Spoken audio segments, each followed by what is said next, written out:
more time, all the way around. Oh. No, all the way around. I just want to see you. So, Charlie's gonna armbar me. It happens all the time. Right? I say, haha, he's gonna armbar me.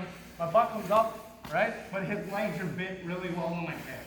So now he's gonna dump me over. Oh no! I fall over. Okay? I'm gonna figure out, okay, which arm is holding on to me. Okay, I'm gonna get my leg free, post him over, I pop up. Now, as long as my knees are on the ground, Charlie's leg is bent over my head here. He's gonna be able to dive underneath my leg again, get my head out over my head, or over my hip, and dump me down. Right? My key here is gonna be to get my head over my hips, and the back foot stepped up behind his butt. Right? So he's going to hold on to my leg, and I'm going to have to try to fight it free until I can explode. Okay? Now, when I get him stacked up, that back foot needs to step up. My pressure is on his calf here.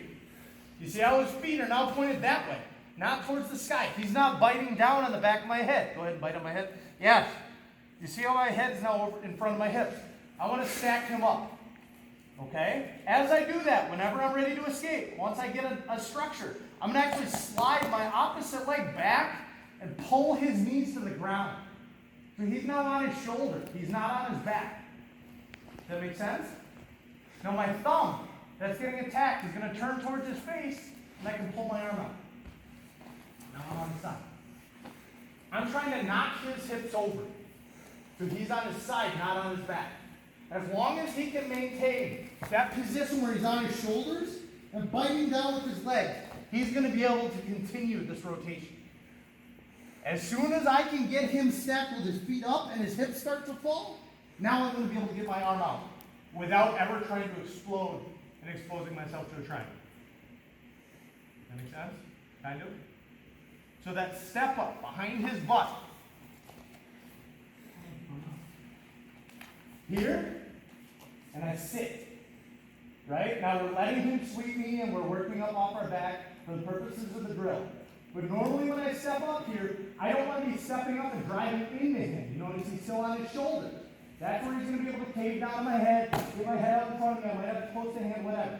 I want to pull his hips back towards me. Alright? Pulling his hips, his knees, and everything towards me so he's on his shoulder. Now I can pull that arm out and I can start casting. Cool? So that's the battle. Person on the back, trying to stay on the shoulders, bite with those feet. I'm not sure what my fingers are doing here, right? But biting on that head, trying to spin them to the ground. Person on top, I'm trying to stack, not let my head get out over my hips so I get dumped over. Then pass it. Yes? Ian, are you sucking them in, like when you're trying to stack them, or? Yes. Yeah. Grabbing that leg, pulling everything to me. Yeah. Yep. Hopefully then they only have me holding on with their hand. They're not all the way elbow deep, which is where they want to be anyway, right? If they're holding on with their hand, their grip's going to be weak. If they do get elbow deep, but I'm nice and tight, now things don't get extended, it's harder to extend me and dump me over. Yeah, that's all right? Grab a new partner, 1, 2, 3.